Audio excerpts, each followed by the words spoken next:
আসসালামু আলাইকুম, সবাইকে স্বাগত জানাচ্ছি গ্লোবাল ভিউসে। আপনাদের সঙ্গে আছি আমি ফাহাদিয়া মিতো। আজ জানাবো আন্তর্জাতিক গণমাধ্যমে আলোচিত সংবাদ ও বিশ্লেষণ।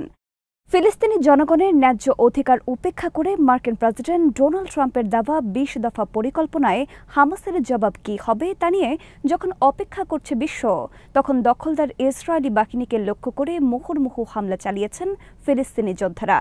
প্রতিরোধ সংগঠনগুলো জানিয়েছে, গাজা সিটিতে ব্যাপক সংঘর্ষের সময় তাদের যোদ্ধারা ইসরায়েলি বাহিনী এবং সামরিক যানগুলোতে সরাসরি আঘাত এনেছেন। ইসরায়েলি সামরিক মুখপাত্র নিশ্চিত করেছেন, প্রতিরোধ হামলায় তাদের ৫ জন সেনা গুরুতর আহত হন। হামাসের সামরিক শাখা আল কাসাম ব্রিগেড জানায়, তাদের যোদ্ধারা গাজা সিটির দক্ষিণে তেল আল হাওয়া এলাকার রোসারি নান স্কুলে অবস্থান নেওয়া ইসরায়েলি বাহিনী এবং তাদের সাজোয়া যানগুলোতে হামলা চালান। তাদের টেলিগ্রাম চ্যানেলে দেওয়া বিবৃতিতে বলা হয়, যোদ্ধারা খুব কাছ থেকে গুলি চালিয়ে ইসরায়েলি সেনাদের নির্মূল করেন। অনেক সেনা আহত হন। তারা আরও জানান, দুটি ইসরায়েলি এপিসির দিকে ভ্যাকুয়াম বোমা নিক্ষেপ করেন তাদের যোদ্ধারা, যার ফলে অতিরিক্ত হতাহতের ঘটনা ঘটে এবং কমান্ডো বোমার বিস্ফোরণ ঘটিয়ে একটি মার্কাভা ট্যাঙ্ক ধ্বংস করা হয়। আল কাসাম জানায়, হতাহতদের সরিয়ে নিতে ইসরায়েলি হেলিকপ্টার অবতরণ করতে দেখেছেন তাদের যোদ্ধারা। এদিকে ইসলামিক জিহাদের সামরিক শাখা আল কুদস ব্রিগেড জানিয়েছে, তাদের যোদ্ধারা গাজা সিটির সাবরা এলাকার দক্ষিণে হাইওয়ে 10 এর কাছে একটি শক্তিশালী ল্যান্ডমাইন দিয়ে একটি ইসরায়েলি মার্কাভা ট্যাঙ্ক ধ্বংস করেছেন। অন্য এক অভিযানে গাজা সিটির দক্ষিণে হাইওয়ে 8 এ একটি ইসরায়েলি পদাতিক ইউনিটের বিরুদ্ধে ইসরায়েলি বাহিনীর ফেলে যাওয়া একটি জিবিইউ ক্ষেপণাস্ত্রের বিস্ফোরণ ঘটানো হয়। আল কুদস জানিয়েছে, পরে দখলদার হেলিকপ্টারগুলো এসে হতাহতদের সরিয়ে নেয়।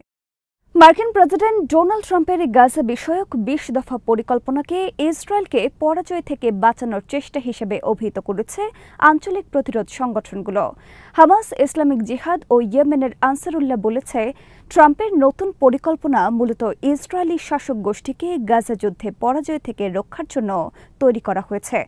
ইসলামিক জিহাদ আন্দোলনের মহাসচিব জিয়াদ নাখালা বলেন, ইসরায়েল যুক্তরাষ্ট্রের মাধ্যমে যেসব লক্ষ্য যুদ্ধে অর্জন করতে ব্যর্থ হয়েছে তা রাজনৈতিকভাবে হাসিল করতে চাইছে। তাই এই তথাকথিত মার্কিন ইসরায়েলি পরিকল্পনা আসলে গোটা অঞ্চলকে বিস্ফোরণের দিকে ঠেলে দেওয়ার নির্দেশনা।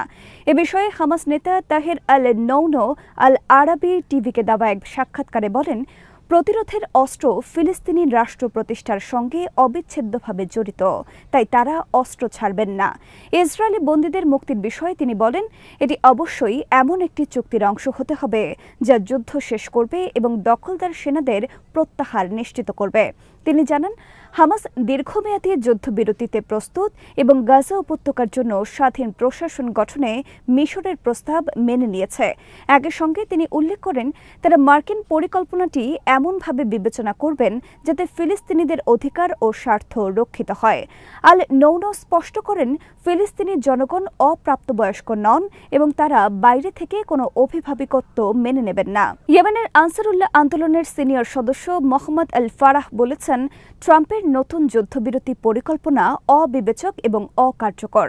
এর মূল উদ্দেশ্য হল হামাসকে বিচ্ছিন্ন করা এবং বিশ্বব্যাপী ইসরায়েল বিরোধী ক্ষোভ নিয়ন্ত্রণ করা।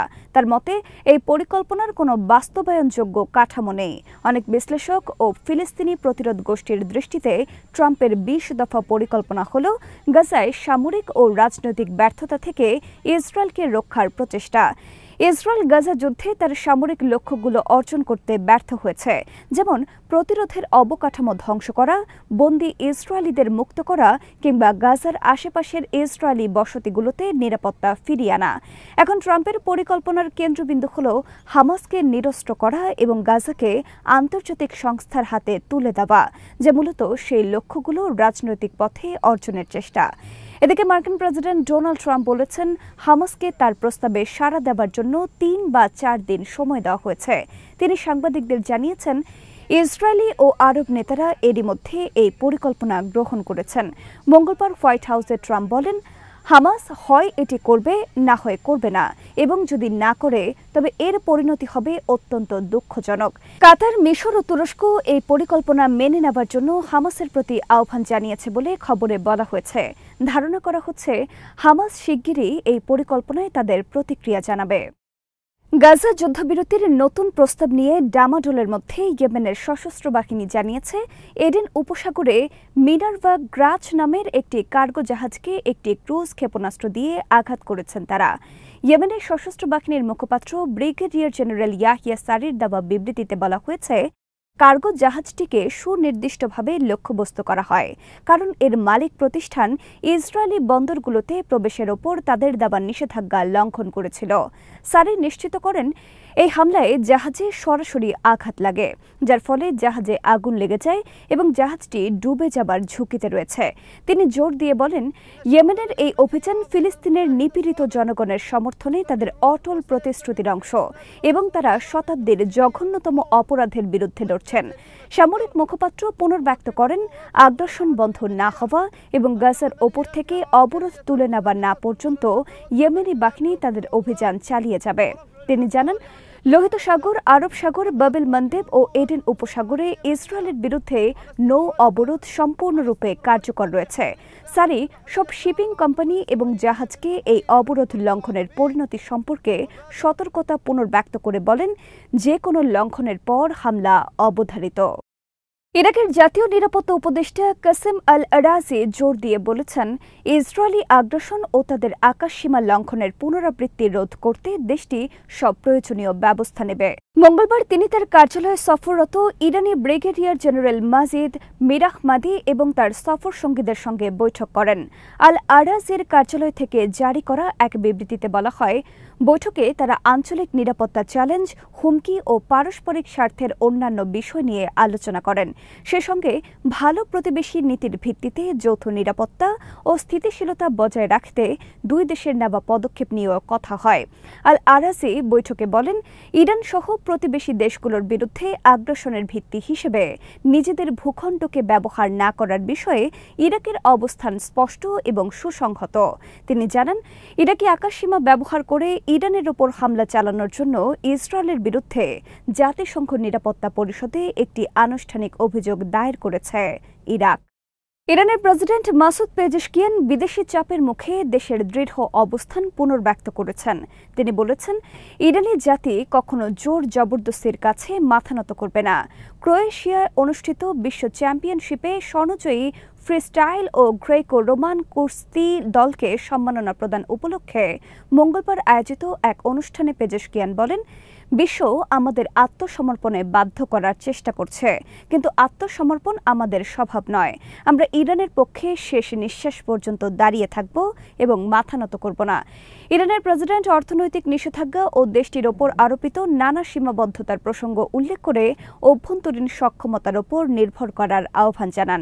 তিনি বলেন, যখন আমরা আমাদের সামর্থ্য ও সক্ষমতাকে কাজে লাগাই, তখন অবশ্যই আমাদের লক্ষ্য পূরণ হবে। এর আগের দিনও পেজেশকিয়ান একই ধরনের বক্তব্যে বলেন, শত্রুরা ইরানকে নিষেধাজ্ঞার মুখে ফেলছে শুধুমাত্র এজন্য যে দেশটি মাথা নত করতে অস্বীকৃতি জানাচ্ছে এবং অপমান মেনে নিচ্ছে না। তিনি বলেন, তারা চায় আমরা নিজ ও ভণ্ড লোকদের কাছে আত্মসমর্পণ করি, কিন্তু এমন কল্পনাও আমাদের মনে স্থান পায় না। আমাদের জনগণকে হাঁটু গেড়ে বসতে বাধ্য করার পরিকল্পনা কখনো বাস্তবায়িত হবে না। মানবিক সহায়তা নিয়ে গাজা অভিমুখে যাত্রা করা গ্লোবাল সুমুদ নৌবহর ইসরায়েলের বাধার মুখে পড়তে পারে বলে আশঙ্কা প্রকাশ করেছেন যাত্রীরা। তারা জানিয়েছেন, বর্তমানে জাহাজগুলো গাজা উপকূল থেকে প্রায় 120 নটিক্যাল মাইল দূরে অবস্থান করছে। অতীতে এমন দূরত্বে থাকা অবস্থায় ইসরায়েলি সেনারা গাজামুখী নৌবহর থামিয়ে দিয়েছিল। ইতালির দৈনিক লাস্টা স্পা জানিয়েছে, এই নৌবহরের মধ্যে জেনো 3 এবং এস্তোয়া নামে দুটি জাহাজ নির্ধারিত পথে অনেক দূর এগিয়ে গেছে। দুদিনের মধ্যে এগুলো গাজায় পৌঁছানোর কথা থাকলেও যাত্রীরা মনে করছেন কয়েক ঘন্টার মধ্যে ইসরায়েলি বাহিনী তাদের আটকাতে পারে। ফ্লোটিলায় অংশ নেওয়া ইতালির ইসলামিক কমিউনিটি ইউনিয়নের প্রেসিডেন্ট ইয়াসিন লাফরাম এক ভিডিও বার্তায় বলেছেন, আমরা গাজা থেকে প্রায় 120 নটিক্যাল মাইল দূরে রয়েছে। আজ ইসরায়েলি সেনারা আমাদের আটকানোর প্রবল সম্ভাবনা রয়েছে। তিনি ইসরায়েলের সম্ভাব্য অভিযানের তীব্র নিন্দা জানিয়ে বলেন, এটি হবে জলদস্যুতা অপহরণ এবং আন্তর্জাতিক আইন ভঙ্গের স্পষ্ট উদাহরণ। লাফরাম জোর দিয়ে জানান, তাদের নৌবহর অবরুদ্ধ গাজায় মানবিক সহায়তা পৌঁছে দিতে এবং গাজার ওপর চাপানো অবরোধ ভাঙতে অটল রয়েছে। প্রায় 50টি জাহাজ এবং 5 শতাধিক কর্মী নিয়ে গঠিত এই বৈশ্বিক ফ্লোটিলা চলতি মাসের শুরুতে যাত্রা শুরু করে। এর মূল লক্ষ্য ইসরায়েলের অবরোধ ভেঙে গাজায় মানবিক সহায়তা, বিশেষ করে চিকিৎসা সরঞ্জাম পৌঁছে দেওয়া। এদিকে সংবাদ মাধ্যমগুলো বুধবার সকালে গ্লোবাল সুমুদ ফ্লোটিলাকে প্রতিহত করার জন্য ইসরায়েলি নৌবাহিনীর জাহাজগুলোর অগ্রসর হওয়ার প্রস্তুতির খবর দিয়েছে। আজ এখানে শেষ করছি। সবাই ভালো থাকুন, সুস্থ থাকুন আর দেখতে থাকুন বিডি ফিউজ। চ্যানেলটি ভালো লাগলে সাবস্ক্রাইব করুন, সংযুক্ত থাকুন আমাদের ফেসবুক পেজে। আল্লাহ হাফেজ।